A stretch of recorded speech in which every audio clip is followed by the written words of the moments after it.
Hey folks, welcome to another review with yours truly, Sam Healey, right here on the Dice Tower. Today we're going to be taking a look at this little fella right here, Odin. This is a quick little card game that is put out by Helvetiq, and it's got some pretty interesting mechanisms. Let's get down to the table and take a look, shall we?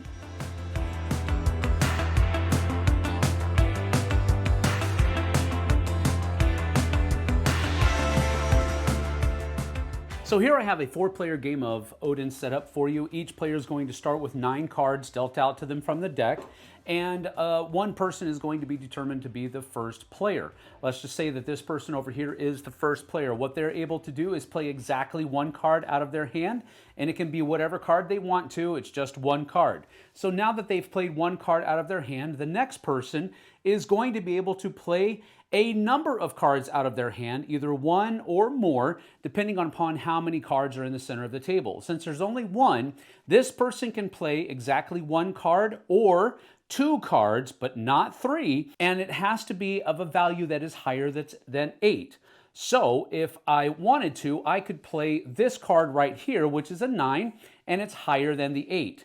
Now, a couple of things here. When you play cards out of your hand, they all have to be the same color, or they all have to be the same number if you're playing multiple cards out of your hand. Whenever you play a card out into the middle of the table, you have to take a card back. If there's multiple cards out there, apart from the ones that you played, then you can choose which one you take. But in this particular instance, I'm going to take this card, and it's going to go in here just like that. Now, this person over here is going to have to play 1 or 2 cards, and the value has to be higher than 9. Well, they don't have any cards here that are higher than 9, so they have to play 2 cards out there, and the value of the cards that he plays are going to be determined by the digits that are represented by each of those numbers, and they have to be the highest number possible with those cards out there. So, for example, if I wanted to, I could play this 9 and this 1 right here,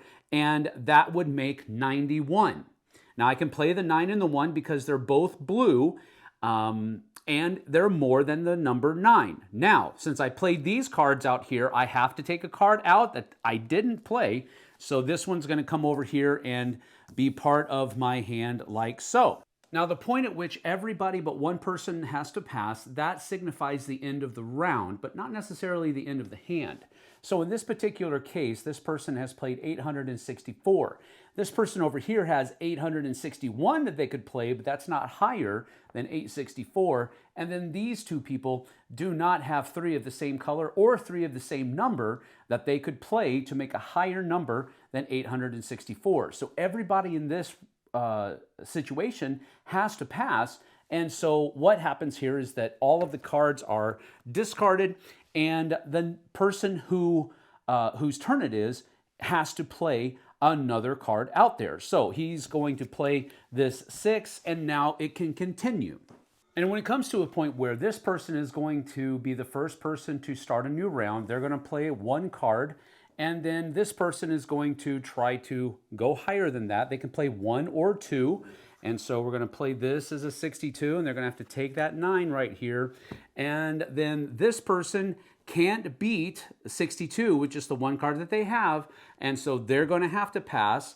This person is able to play their final 2 cards in their hand. Whenever you play your final 2 cards in your hand, you do not have to take one of the ones that are out there. These go away, and that's going to end the round. So in this specific situation, this person scores 0 points, 2, 2, and 1, and that will be the end of the hand. All of the cards will be taken up, 9 cards are dealt out, and you continue playing until one person has 15 points. Whoever has the least amount of points is the winner.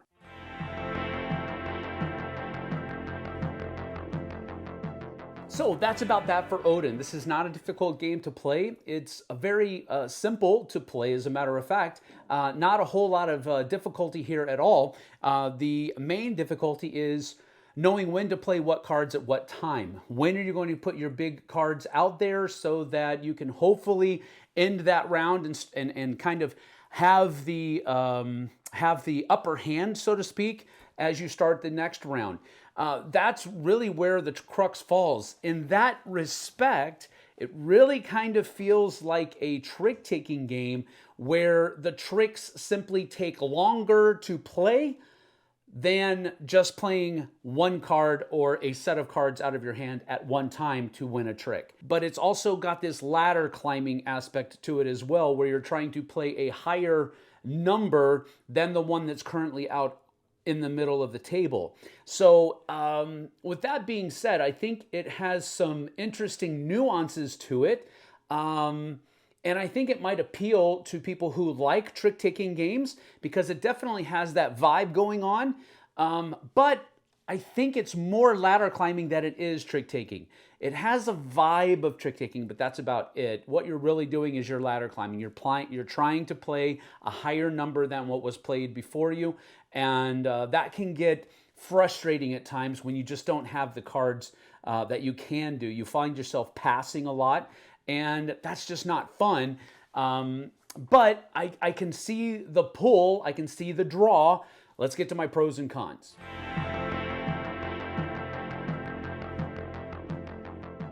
My first pro is that I do like the fact that the cards are colorblind friendly. Not only are they colors, but they all have their own little symbol, rune, if you want to use that word, at the bottom of each of the numbers. On each of the different cards, each color has a different rune.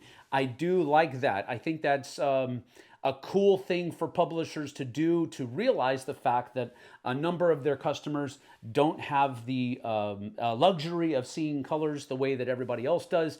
So in order to help them, differentiate between those colors that are going to be difficult, they provide symbols in conjunction with the colors. And I like that when publishers do things like that. It kind of puts out there that they're going the extra mile, so to speak. And I like that, so that's my first pro. My second pro was the size of the box, the size of the game. It just comes basically with a deck of cards and a small little box with, I didn't really like this and how it kind of unfolds like a street map, you know what I mean? But everything is compact. You can stick this literally in your pocket. You don't even have to have a backpack. You can take this in a pocket or in a purse or something to that effect, or a fanny pack. I don't know, whatever. You can take this almost anywhere. This is a high mobility game, and I like that. I do like that the ease of play hides some interesting strategy. I'm not going to say that it's deep strategy because it really isn't. You're just trying to use the cards that you have to make the highest numbers possible, using each number as a digit in that highest number possible. So that does provide some interesting choices that can be made, but not a whole lot. So it's not deep, it's just mildly interesting, but it's simple, and that simplicity hides that little sliver of deeper strategy that's there. So I did enjoy that. That's another pro. Now, as far as cons are concerned, this, beyond the fact that it unfolds like this, I don't like rule books that do that. This rule book, as small and as dainty as it is, was quite the hurdle to get through for me personally. There may be people out there that were like, yeah, I read it, it was fine, no problems at all. Fine and dandy. My personal experience with this rule book is that it was frustrating, to say the least, because things that should have been included in this column were included in that column, and it just didn't flow well with how my brain works. The second con for me, with a game as small as this, I think they probably should have gone for a little bit of a higher quality of card, because you are going to be handling these cards a lot. And such as they are, you're probably going to need to sleeve them. I think the card quality is lackluster, a little bit below par. I also didn't really care much for the artwork. Now, I was drawn to the theme. I'm a Viking fan as far as themes are concerned, and that drew me to this, but the artwork doesn't keep me after that. And so this is probably one I'm going to be getting rid of, but that's not to say it's a bad game. That's just to say that it was a little underwhelming for me personally.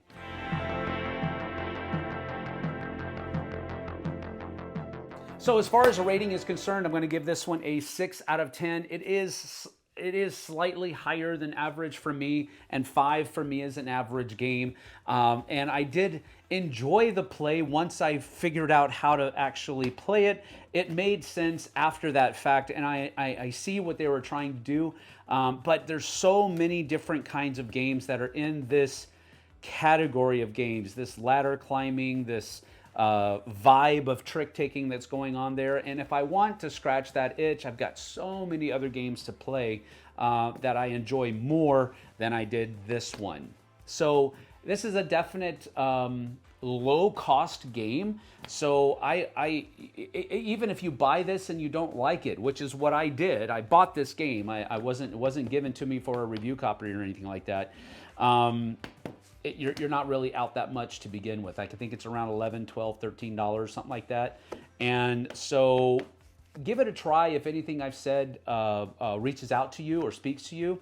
I think people will enjoy this game. I just didn't enjoy it as much as other games that do kind of the same thing in slightly different ways. So it's a 6 out of 10 for me. Thanks for being here. We appreciate you.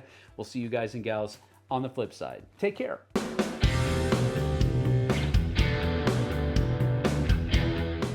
Hey everybody, thanks for watching this video. If you like this review or whatever you just watched, wasn't it amazing? Check out our channel, Dice Tower. We have all kinds of things. We review games, we do top 10s, we play games live. It's all about board games, but especially the people who play them. Check out Dice Tower YouTube channel.